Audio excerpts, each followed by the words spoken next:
eu acredito muito nisso, né? Que todo ser humano é um grande idealista. Significa dizer, por exemplo, que eu quero, né, encontrar o grande amor da minha vida, que seja uma pessoa perfeita. Eu quero que meus pais sejam perfeitos. Eu quero que o meu mestre seja perfeito, né?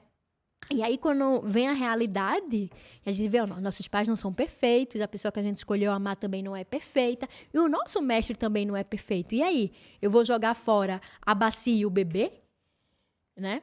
Não. A gente precisa fazer esse exercício de pensar, mas o que é que ele disse, né, que pode ser positivo para a minha vida? Né? O que é que ele disse que eu posso utilizar como norteador para um bom comportamento? Esse também é um exercício de autenticidade. Porque uma coisa é você seguir. Por exemplo, a gente vê muito em caso de seitas. Né? Eu acho fascinante. Eu também. Eu adoro estudar sobre seitas, esse efeito manada. Porque tem a figura do líder espiritual, onde as pessoas projetam, né, uma idealização de que aquele líder espiritual ele é perfeito.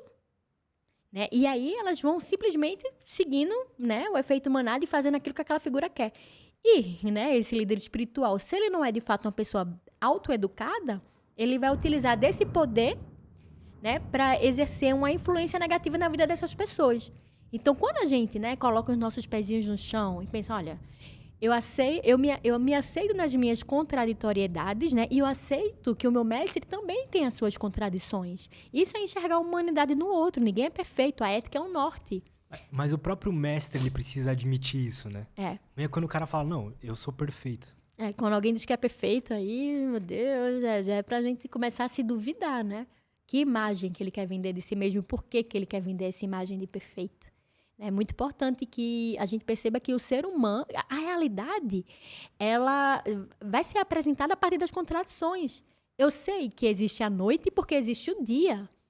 Eu sei que existe o barulho porque existe o silêncio. Eu sei que existe o branco porque existe o preto, né? Essa questão do yin e yang, das polaridades, né? Dos opostos, os choques de opostos é o que constrói a realidade. Então, ninguém é 100% perfeito. Todo mundo tem luz e sombra, né? E quando a gente tenta esconder essa sombra, é que essa sombra ganha mais força no nosso comportamento. Então, a pessoa que ela está querendo se vender o tempo todo como perfeita, eu não tenho sombra, arrisco dizer que a sombra dela é muito mais forte do que a gente julga imaginar. Entendeu? E não por acaso a gente vê os escândalos aí das seitas, né? Onde essas figuras acabam abusando do próprio poder.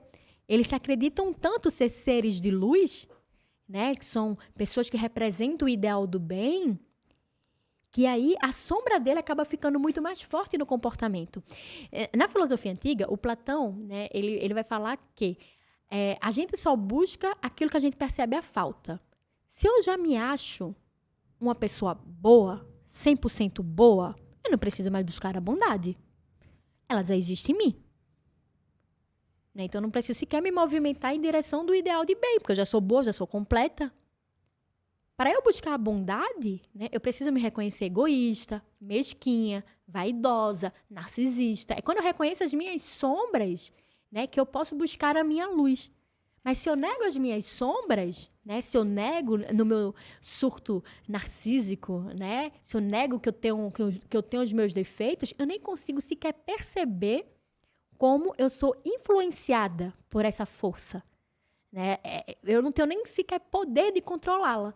Então, é por isso que é muito importante que a gente tenha consciência que essa dialética existe. Inclusive, né, a consciência humana, ela, dentro dos mitos, né, ela é representada pelo fogo, né, o logos, a chama, o fogo, ele é o elemento que tirou a humanidade da escuridão. Né? Então, no desenvolvimento humano, né, a descoberta do fogo é um grande marco na humanidade. Ele nos tira, literalmente, da escuridão. Não por acaso, o fogo representa o logos, a razão. E como é que a chama ela é produzida, se não a partir do atrito entre duas coisas? Né? Então, é quando a gente atrita duas coisas que esse fogo ele aparece. Né? Esse fogo ele simboliza a consciência. A consciência é a luz que a gente joga na realidade. Eu me torno consciente, né, quando eu consigo enxergar a realidade tal qual ela é. Mas para eu enxergar a realidade tal qual ela é, né? Assim como o fogo, eu preciso desse atrito, desse choque. Então, por exemplo, sei lá, você tá andando na rua com seu fone de ouvido, ouvindo música, né?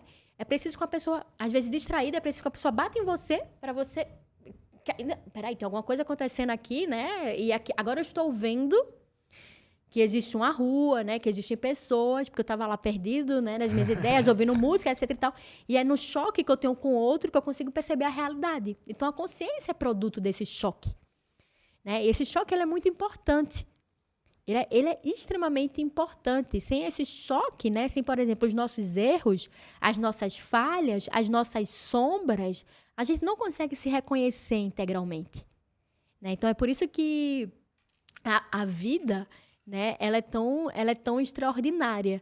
A gente geralmente é muito apegado às nossas vitórias. Ninguém quer fracassar, né? Todo mundo é muito apegado às próprias vitórias. E aí vem a vida e desafia a gente. E a gente erra, a gente peca, a gente tropeça, né? A gente se vê cometendo erros que a gente dizia que não ia cometer. Para o quê? Porque é a partir desse choque, né? Dessa dor, que a gente é capaz de olhar a realidade. Então, a consciência ela é produzida, né, a partir desse choque. E isso é fundamental para o autoaperfeiçoamento. Quem nunca, né? Teve aquele momento que, pô, você tá seguindo uma série de comportamentos, sei lá, durante o seu ano, que aquilo você vê que vai te minando aos poucos, no dia a dia você tá meio que não percebendo, aí chega um dia que cai tudo na sua frente, assim, fica claro nos seus olhos, aí você dá aquele baque, né? Você fica, caramba, eu repeti esses padrões todos esse tempo inteiro. Exatamente. Isso que é interessante na repetição, né? O Freud, ele fala muito da importância da repetição, porque chega em algum momento, né, que apenas a repetição vai fazer a gente olhar para o nosso ato. Por que as coisas estão acontecendo, né? Por que eu estou sistematicamente me relacionando com pessoas problemáticas? Poxa, eu não tenho sorte, né? Será que só existe pessoa problemática no mundo? Então, às vezes, você precisa, sei lá, passar por 10 relacionamentos extremamente problemáticos para que a consciência surja e que você comece a pensar, será que talvez o problema também não seja meu, né? Gostou desse corte? Espero que sim. Se você quer receber mais conteúdo sobre desenvolvimento pessoal, saúde mental e autoconhecimento, não esquece de se inscrever aqui no canal, beleza? Valeu, até a próxima e tchau!